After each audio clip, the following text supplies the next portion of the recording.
Olá! Nesta aula de 10 minutos vamos entender a administração científica. O que é? Por que surgiu? Suas ideias centrais? Quem foram Taylor e seus colaboradores? E por que ainda importa hoje?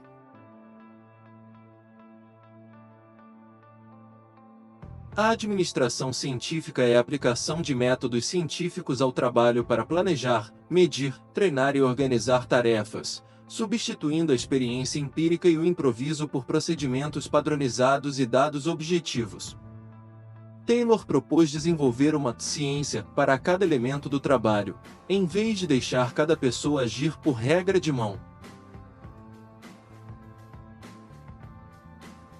No final do século XIX e início do XX houve grande expansão industrial, mais máquinas, grandes fábricas e necessidade de produzir em massa. Mas a organização do trabalho ainda era empírica, cada mestre de oficina fazia do seu jeito. Isso gerava desperdício, variação de qualidade e custos altos. A administração científica nasce para resolver esses problemas por meio da medição e padronização.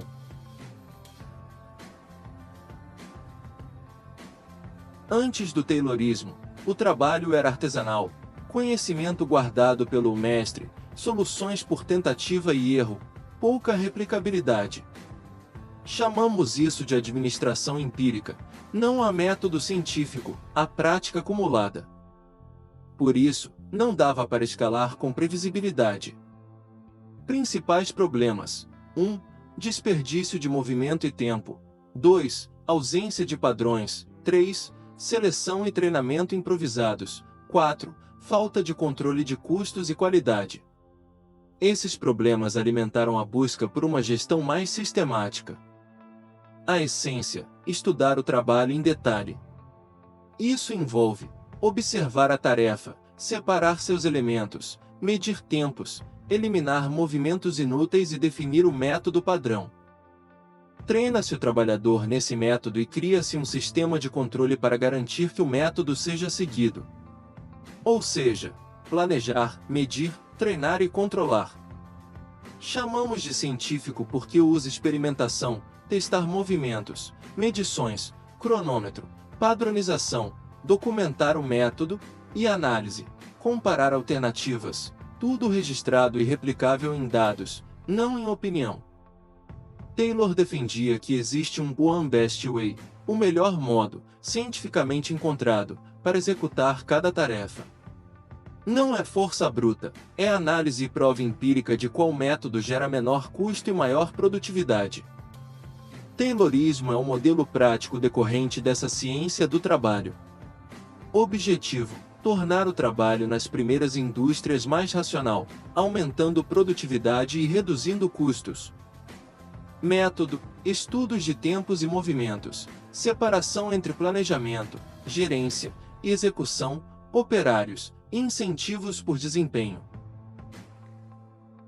Essencial: uso de dados e regras escritas para cada tarefa.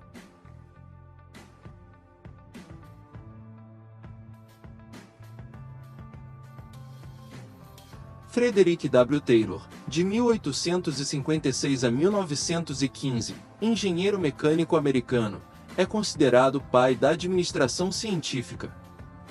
Seu primeiro livro sobre gestão de oficina, Shop Management, antecipou técnicas de racionalização. Em 1911 publicou The Principles of Scientific Management, obra que sistematiza a teoria.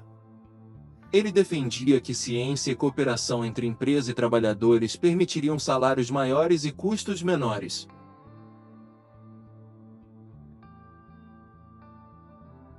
ORT, Organização Racional do Trabalho, é a aplicação prática dos princípios. 1.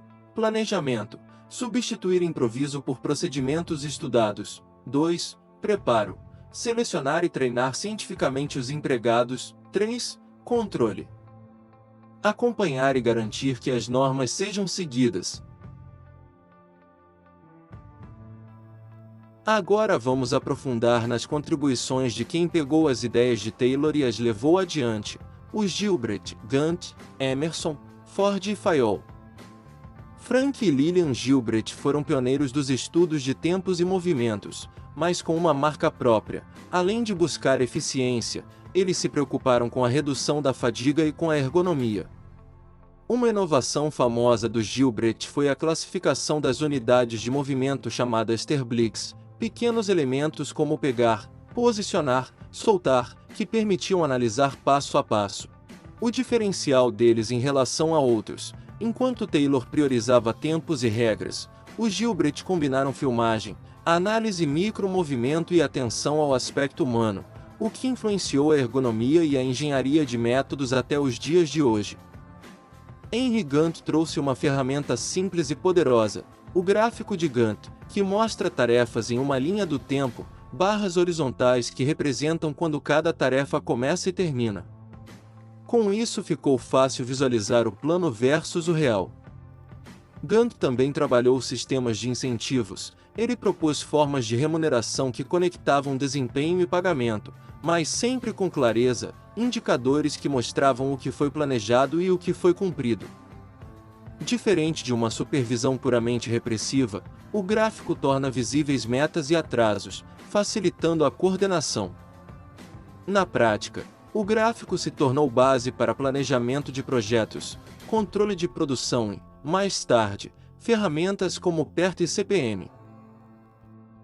Harrington Emerson foi um divulgador da eficiência administrativa. Ele formulou o que ficou conhecido como os 12 princípios da eficiência, que reforçavam ideias como objetivos bem definidos, registros confiáveis, padronização, disciplina e compensação justa. Emerson defendia que a eficiência não era apenas reduzir movimentos, mas organizar a empresa como um sistema. Padrões, registros e procedimentos claros permitiam medir e melhorar. Sua ênfase em procedimentos padronizados e controles ajudou empresas a estabelecer rotinas que permitissem comparações e auditorias de desempenho.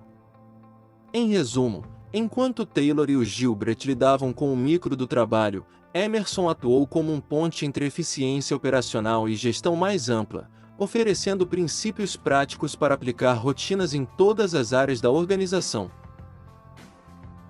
Henry Ford aplicou, em escala ampla, a racionalização do trabalho. Sua grande contribuição não foi inventar cada técnica, foi combinar padronização, peças intercambiáveis, e a linha de montagem móvel para produzir em massa. Com isso, o tempo de montagem do Model T caiu dramaticamente e o custo unitário despencou.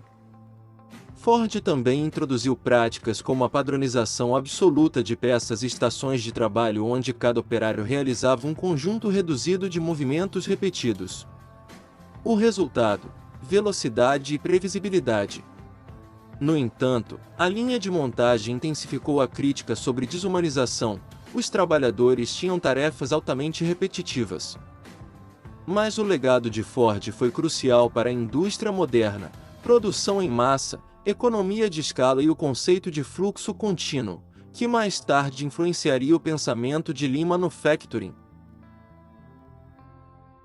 Henry Fayol abordou a administração por outra ótica, a função gerencial. Enquanto Taylor se concentrou no chão de fábrica, Fayol descreveu a administração como um conjunto de funções: planejar, organizar, comandar, coordenar e controlar, que toda empresa precisa exercer.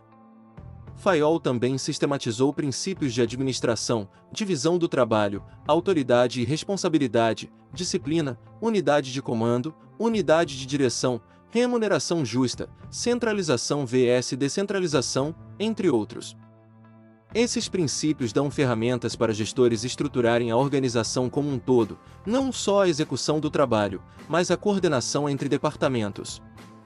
A grande contribuição de Fayol é oferecer uma visão macro, a administração como função universal aplicável em indústrias, serviços e governança, e seus princípios continuam na base dos cursos de administração até hoje. Como vimos, a administração científica foi um marco na história da gestão. Ela trouxe organização, eficiência e métodos científicos para o trabalho, revolucionando a forma como as empresas produziam. Ao mesmo tempo, também mostrou suas limitações, como a falta de atenção às necessidades humanas. As ideias de Taylor foram fundamentais para o desenvolvimento de novas teorias administrativas e continuam influenciando a gestão até hoje. Espero que tenha gostado deste conteúdo. Continue aprendendo. Até a próxima!